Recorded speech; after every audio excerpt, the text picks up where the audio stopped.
Today we begin Jean-Paul Sartre's play The Flies or Les Mouches in French. This play was produced in 1943 and the period was one of German occupation of France.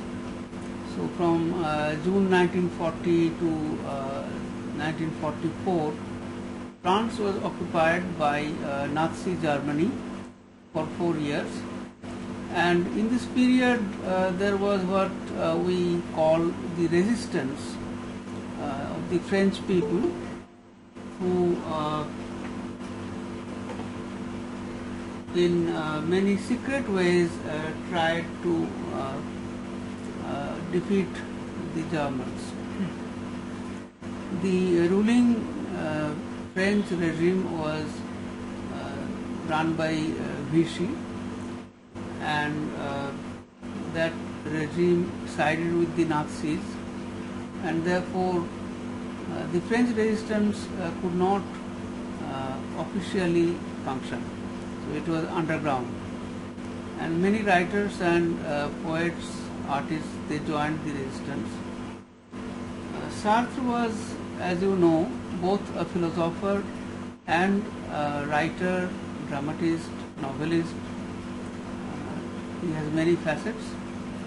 He won the Nobel Prize in Literature, but he refused it by saying that whether it is the Nobel Prize or it is a sack of potatoes, it is equally useless to me. He always sided with the revolutionaries. During the 1960s, when there was this famous student movement in France, he sided with the students against the ruling establishment, the ruling government, and he distributed leaflets and kind of participated in all revolutionary activities. But of course the French government was in awe of him because he was such a renowned philosopher. So they never took action against him.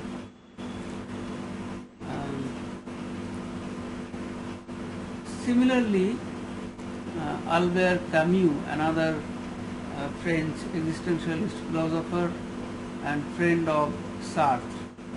We know that Camus similarly was a great novelist and playwright, besides being a philosopher, and he also sided with the Algerian Revolution. Originally, Camus was from Algeria, and he sided with the Algerian freedom movement. So both Sartre and Camus, they were great names in France at the time, and famous writers, philosophers, as well as they participated in contemporary revolutionary activities and so on. Now, Sartre was very close to the communists, and in his existentialist philosophy he borrowed a lot from communism. So the sources of his existentialist philosophy were the philosophies of Martin Heidegger, Husserl, Edmund Husserl, these German and Austrian philosophers. Husserl's philosophy was known as phenomenalism, phenomenology, and Sartre's brand of existentialism was a curious mix of the thoughts of Heidegger, Husserl, and communism. Though he himself did not join the Communist Party because he did not believe in being subservient to any particular ideology, as an intellectual, he wanted to be free of any ideological subservience. But he was very close to the communists. However, the communists also often criticized him for not being communist enough or not being a party member, so to say. So in the Flies, we see that Sartre is using Greek mythology, the Orestian mythology to be precise, the myth of Orestes, Electra and so on. Now, that is another feature of French writers and poets, that they often use mythology, and this may be a continuation of the French neoclassicism in the 17th century. So through the centuries, the neoclassical influence remained very strong on French literature, and that is why even in the 20th century we find Sartre, Camus, Cocteau, Giraudoux, all these writers and poets, they use French mythology. But as we will see that Sartre's use of mythology is a little different from the Greek author. Here in this play, Orestes is the hero, but of course we have two protagonists in this play, Orestes and Electra, and therefore the question will arise, why there are two protagonists? And probably we'll have to find the answer in the different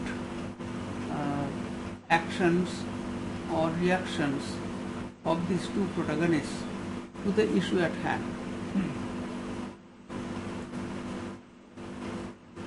And there is one antagonist,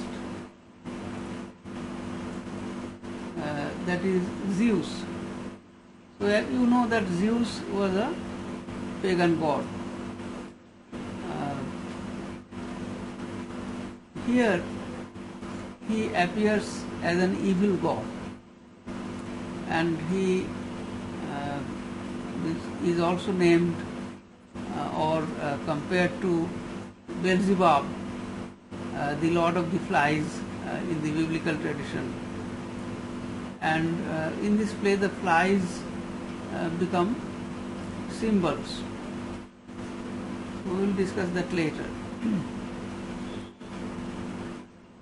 So as you know that in Greek the word agon means action, and protagonist means those who carry forward the action, antagonist means those who oppose the action.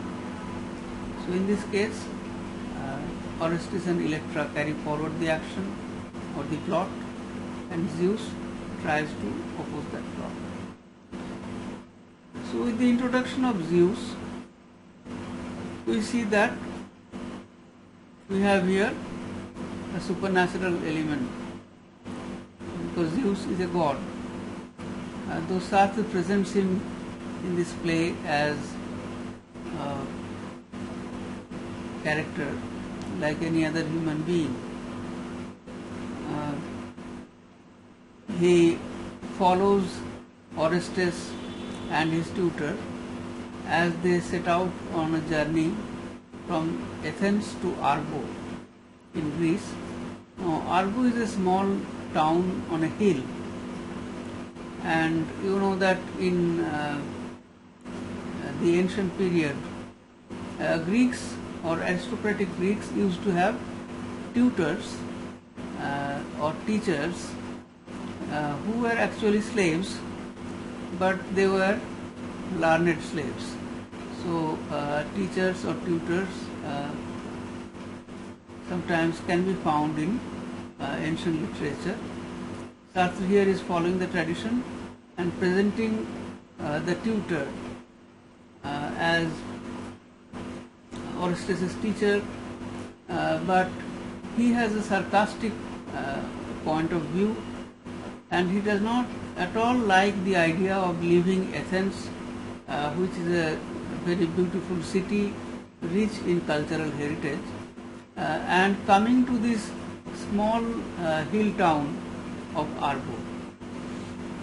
So he dislikes the whole journey, and we find that there is some humor in the conflicting attitudes of the tutor and Orestes here.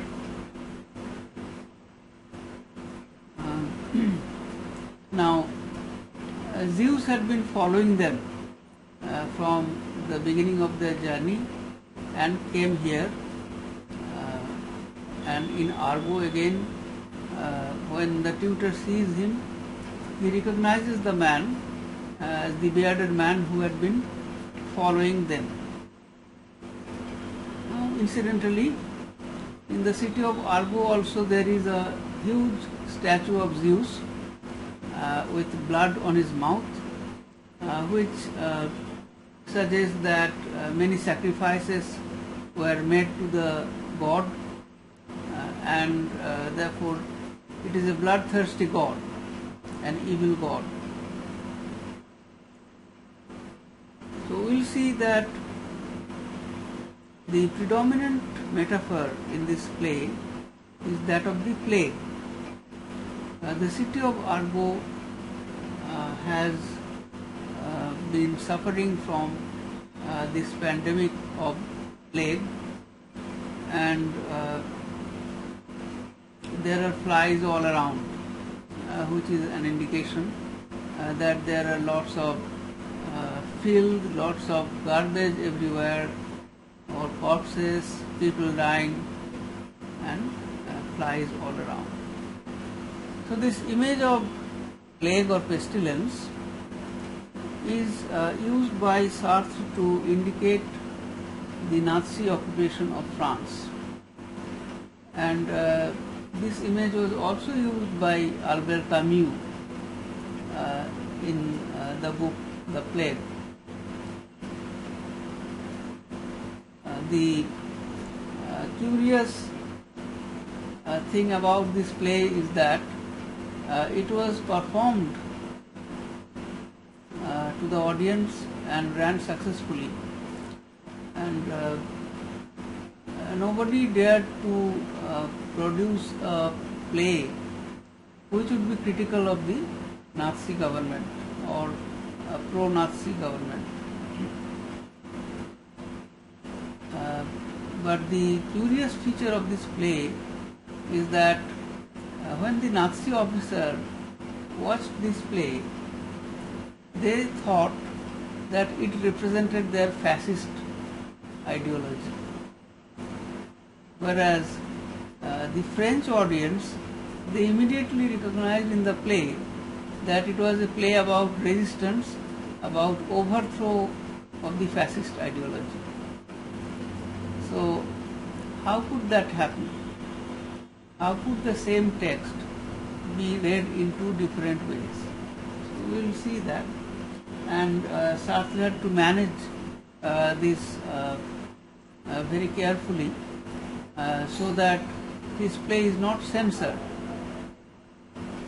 Because if the Nazis think that it is a criticism of their government or their ideology, then they would ban it, and it will not serve any function.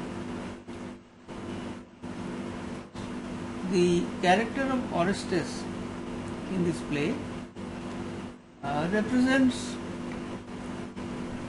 to some extent the Nietzschean Übermensch or superhero, Superman. We will discuss that later.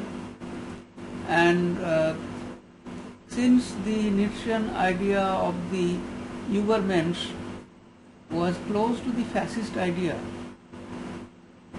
therefore the fascist people, the Nazis, they thought that in this play the victory of the fascist hero has been described. On the other hand, through the overthrow of Zeus, the same hero Orestes could be interpreted as the resistance, and we will see that in the play Orestes and Electra, they have two different attitudes, and their attitudes change in course of the play.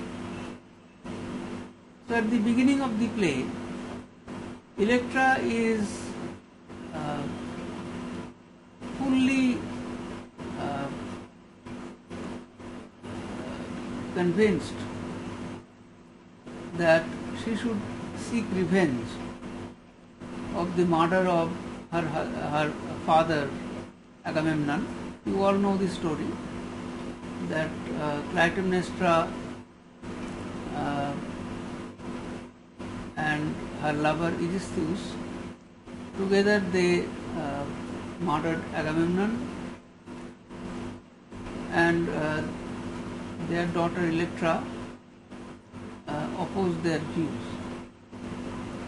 Now their son Orestes was secretly taken to Athens out of the city of Argos, and therefore knew nothing or did not remember anything about this whole catastrophic murder of his father and so on. But Electra knew everything and remembered everything.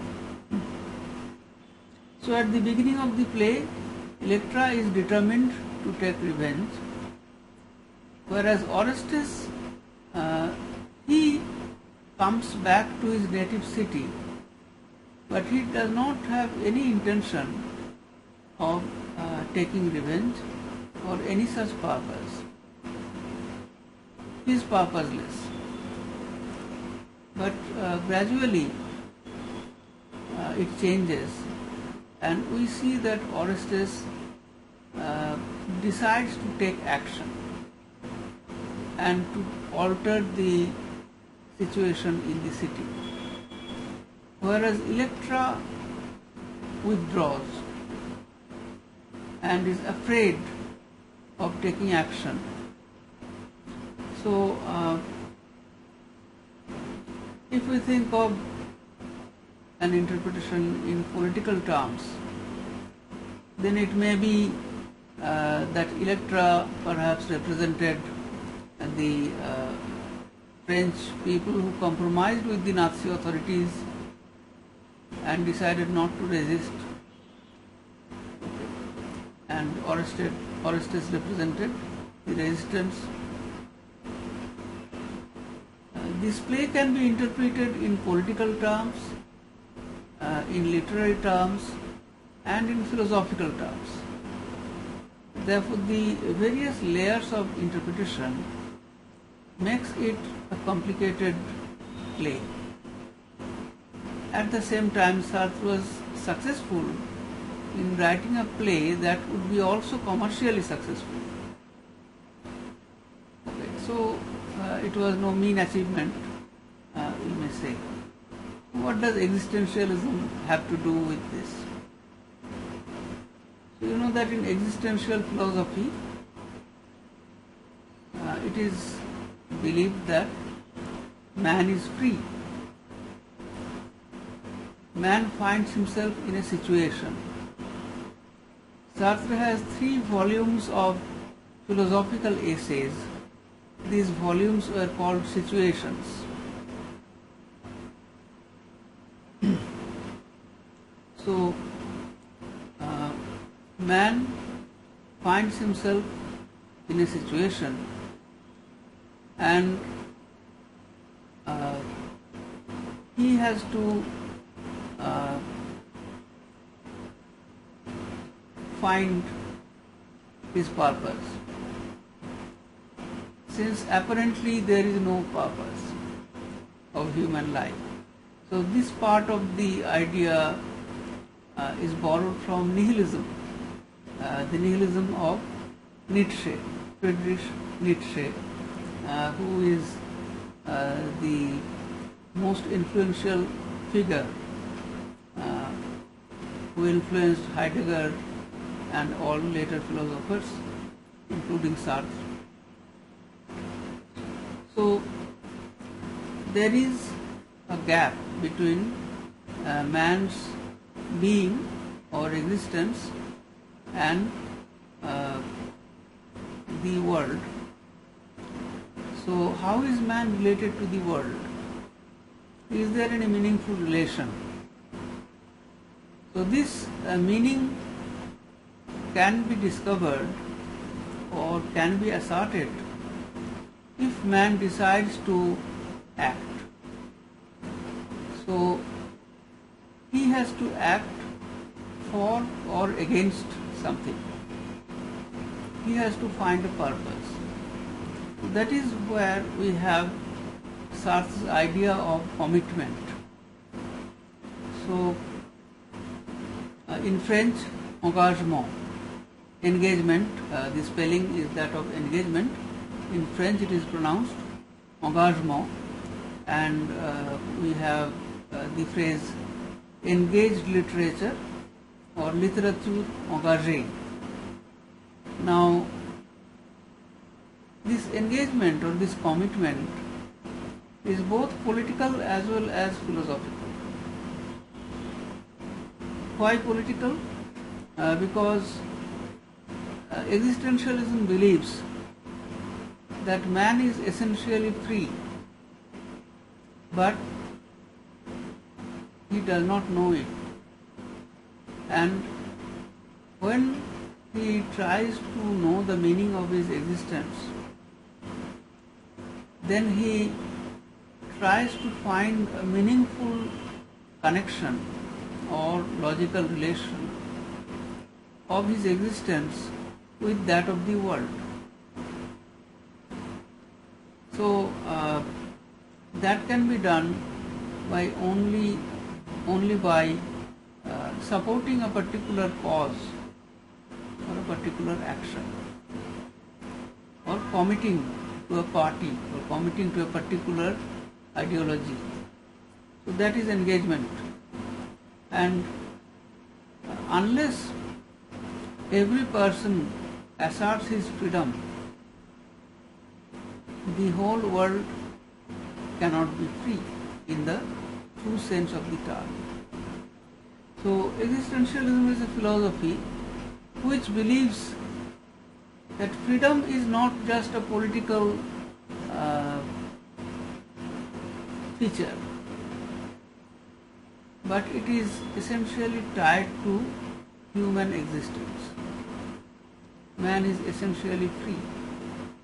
Therefore, the way Sartre connects the political meaning of freedom to the existential and philosophical idea of being, that makes existentialist philosophy both revolutionary because it supports revolution, it supports freedom, and therefore it goes hand in hand with communism there, as far as communism also wants freedom through revolution. And at the same time, unlike communism, existentialism does not believe in the materialist binding or compulsion that we find in Marxist dialectical materialism. So in existentialism, one believes existence precedes essence. So Sartre believes in existence, but the Marxian thought believes that matter determines consciousness. So in Marxian thought there is a determinism, that is, matter will ultimately assert its priority or its superior position over consciousness and will bring about change and revolution. So there is a political determinism in Marxism, whereas in existentialism we find that the beginning or the ground is that of nihilism. And what does nihilism suggest? That man has no purpose in life, nothing has any meaning. So on the ground of this nihilistic philosophy, the question arises, if man has no purpose in life and nothing in this life has any meaning, then what can man do? What is his choice as a being? Because man finds himself as a being in a situation. So what is his choice? So according to Sartre, man's choice is to assert his freedom by trying to resist all oppression or all forces of unfreedom or slavery, forces that curbs human freedom. And this belief in freedom is based upon a philosophical ground, because we may suppose that nihilism is negative in outlook because it does not believe in the value of anything. But it also gives us this vacuum, ideological vacuum,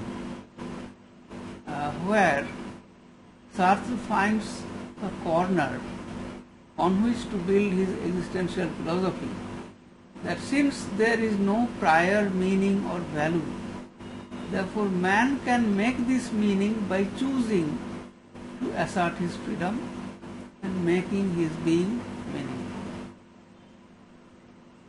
Alright, so I will take a short break here of 5 minutes, and then maybe less than 5 minutes, 2 minutes, and I will again come back. Right, so this play by Sartre, as I told you, that it takes its theme from the Aeschylean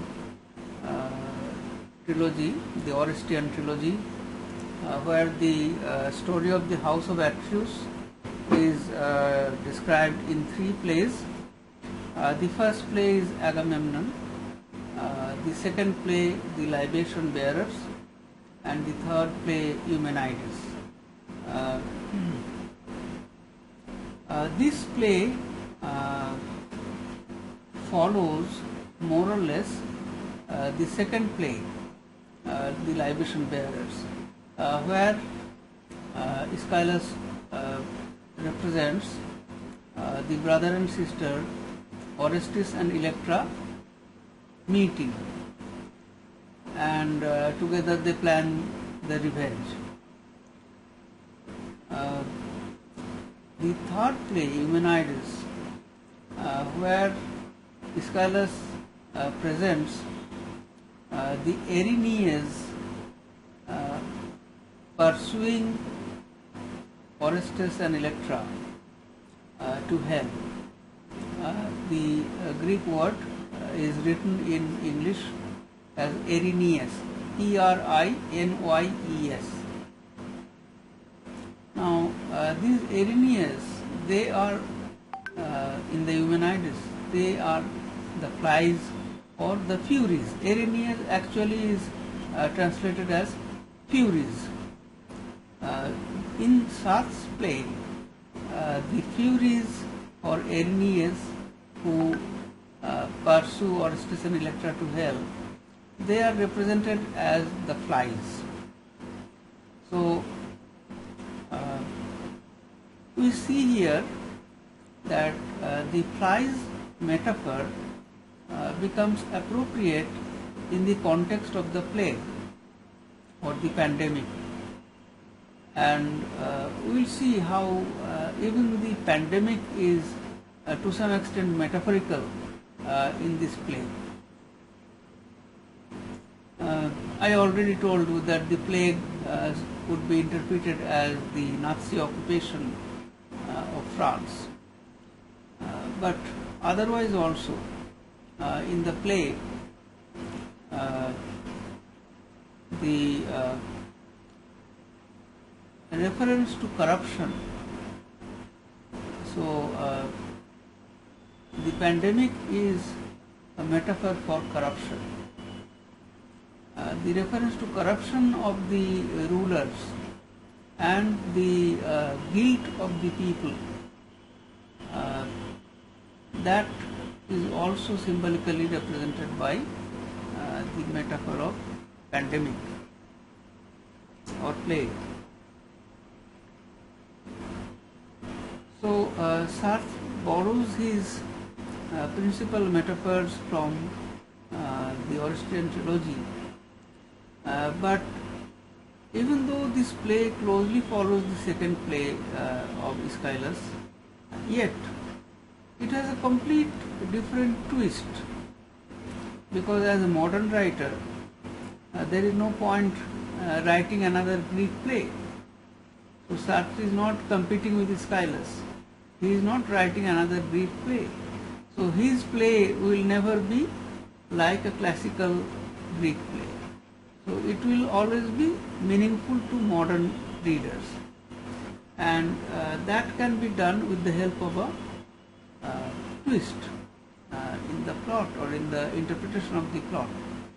And in this case, it is the different attitudes of the protagonists, Orestes and Electra, to the question of revenge.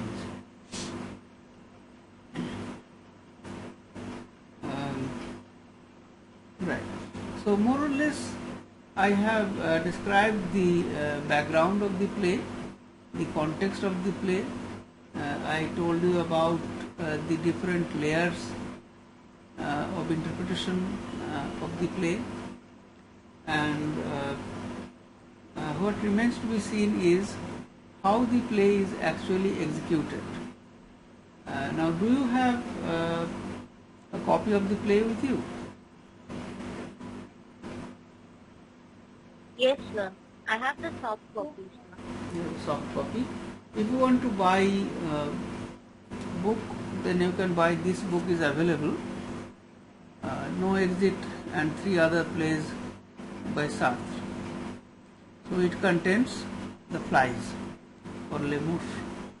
Alright, so in that case, can we begin reading of the play? So among the supernatural agents in this play, we have, apart from Zeus, we have Apollo and the Furies of the flies. So the scene is a public square in Argos, dominated by a statue of Zeus, god of flies and death. The image has white eyes and blood-smeared cheeks. So the old women, a procession of old women in black carrying urns advances. They make libations to the statue. An idiot boy is squatting in the background. Orestes enters accompanied by the tutor. So we see that the statue of Zeus is dominating, and it is being worshipped by old women, just following Aeschylus here, the libation bearers. Now Zeus is described as the god of the flies and death. So god of flies, we know in the biblical tradition, is Beelzebub, who is a comrade of Satan. So Sartre wants to represent Zeus as an evil force, a satanic force. So if we try to draw a political interpretation, if we read the play as a parable of the politics that was being played out in France at that time, then the ruling dispensation of Aegisthus and Clytemnestra, two evil rulers, murderers, they are supported by the god Zeus. So we see here that at one stroke Sartre manages to represent both the religion as evil as well as the ruling dispensation of the Nazis or pro-Nazi fascist party as evil. And what is the exact position of evil in philosophical terms in Sartre's theory? Now we know that he followed to some extent the nihilist philosophy of Nietzsche, and Nietzsche suggested that good and evil do not exist. They are pure conventions. He did that through two books. One is a book called Beyond Good and Evil, and another is Thus Spake Zarathustra. So I am not writing the names of the books because they are well known. I am sure you will be able to identify them. So good and evil, they are terms to be found in Greek moral philosophy. They are parts of ethics. Ethics is that part of philosophy which decides the conduct of a person towards others. How others are to be treated, that is ethics.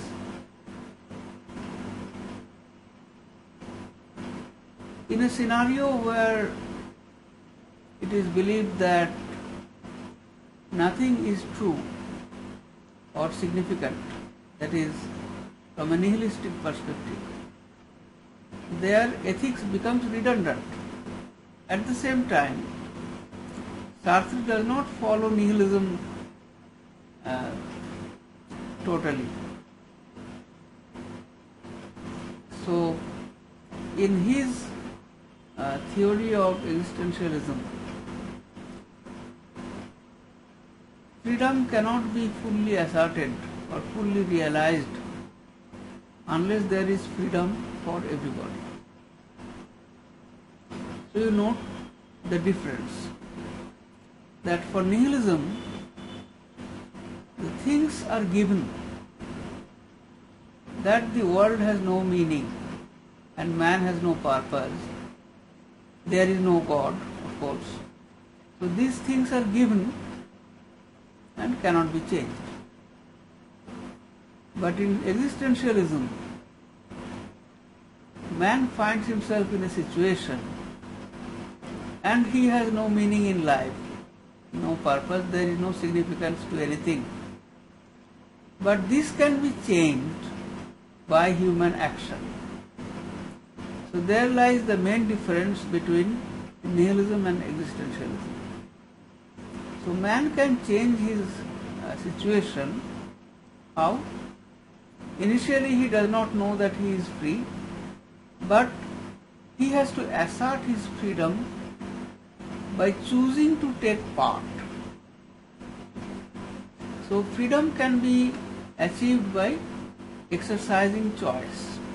So therefore, if one chooses to resist oppression and assert freedom for himself as well as for everybody, then there is a purpose in his life.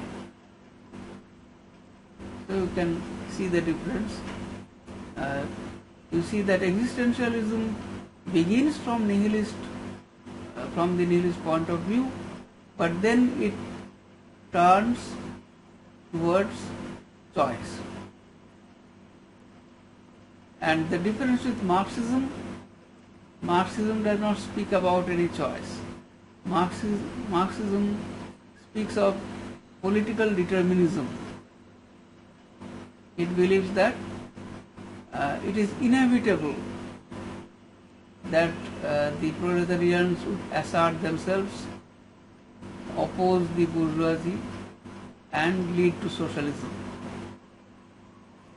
So these are the differences between these different thoughts. So these two people, Orestes and the tutor, they are looking for the way to the palace of Agamemnon or Eurystheus, and nobody can answer them properly. When they ask the women the way, the women scamper off. They are afraid. And then they meet an idiot boy who cannot meaningfully say anything. So what is the purpose of the idiot boy in this play? It is a source of humor, of course, because the idiot boy cannot say anything in response to any of the questions of the tutor apart from who. So he just utters meaningless noise. But I suppose it suggests the philosophical quandary that our existence appears to us idiotic because we do not understand it. So in many ways we are like the idiot boy who does not understand his situation. I suppose Sartre poses this character for this purpose. And the women who are afraid to speak, who run away, they represent a collective guilt.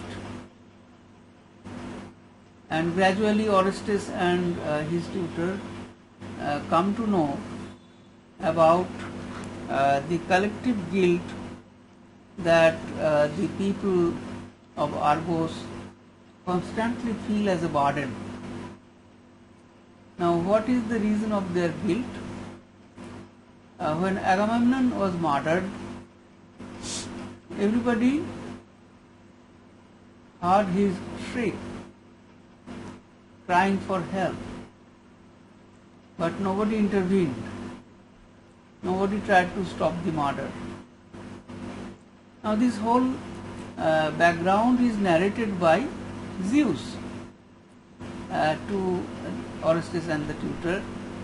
So you see that Zeus is also an instrument in the hand of the narrator, in the hand of the writer, that somebody has to tell the story. There must be a narrator of the story. So Zeus also serves that function. Zeus tells them that when Agamemnon was murdered, he shrieked and nobody stopped or intervened. And consequently, they feel guilt. They are guilty. And Eurystheus has made it a rule that one day of the year would be observed as the Day of the Dead, when all dead spirits would be invited to people's homes, and ritualistically, and the most important among the dead is of course Agamemnon. So Eurystheus made people of Argos believe in this ideology or this religion of observing the Day of the Dead, worshipping the dead. So on that day, the people of Argos must welcome the dead, give them a place even in their household, and so on. And Aegisthus would be able to meet Agamemnon, Clytemnestra and Aegisthus, the most important among the dead. So this particular day is observed as a kind of a collective catharsis or purge of their guilt. Now we see the clever trick of Aegisthus and Zeus, that the crime committed by Clytemnestra and Aegisthus in murdering Agamemnon, how this crime is passed on to the citizens or the people of the town. Because the people did not commit that crime, but they are all kind of bound in this crime together, because as Zeus suggests that they did not oppose or stop the murderers. Therefore, it suggests that it is an issue of ethics, an ethical question, that when there is some offense being committed, if somebody sees an offense being committed before his or her eyes, then the person must try to stop it, or the person would be equally responsible for that offense. So the other rituals, like wearing black clothes all the time throughout the year, participating in mourning from time to time, and so on. So all these create a pseudo-religion of guilt and mourning. I suspect that Sartre may have in his mind another religion which is built around mourning to some extent. The Christian religion is also about remembering one famous dead and mourning and so on. So surely Sartre obliquely hinted at this kind of thing, because Sartre was not a believer in religion or any kind of ideology which he believed would be or could be a reason of oppression. The tutor asks, why should they come to this city, leaving all other beautiful cities in Greece? And Orestes says, because I was born here. And the tutor says, so this story goes, but if I were you, I wouldn't brag about it. So Orestes is rootless. He was taken away from his native city in his early childhood, and he does not have any memory of that place. So he feels rootless. He has studied architecture under the tutor, and he looks at the beautiful buildings in Argos and the presidential palace, but he laments that all these beautiful monuments, I can study them like a scholar, but I do not have any emotional attachment to them. So Orestes expresses a yearning, a desire for belonging to some place, and that desire is expressed to the expression that I am native here. So being native to some country, to some place, being tied to some place by birth or by any other way, or the sense of attachment that is desirable, Orestes expresses his desire for that. So through this dramatically, Sartre also plays out the notions of attachment and detachment.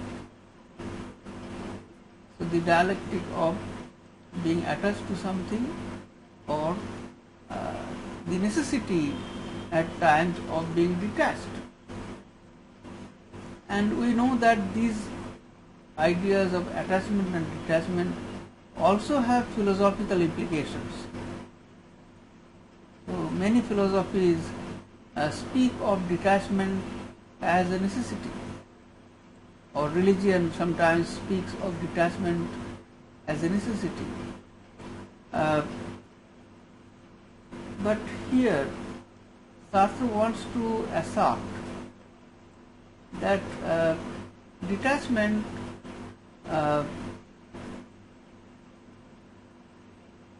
does not help one in asserting or in understanding oneself in relation to others or in relation to the world. Therefore, when one has to engage with the world or engage with the other, one must have some kind of attachment, otherwise it is not possible. Alright. Okay, so we will come back to this question again. So now I will take a short break of 4 to 5 minutes. Is that okay? Yes, sir. Yes, sir. Okay, thank you. So I will be back within 5 minutes.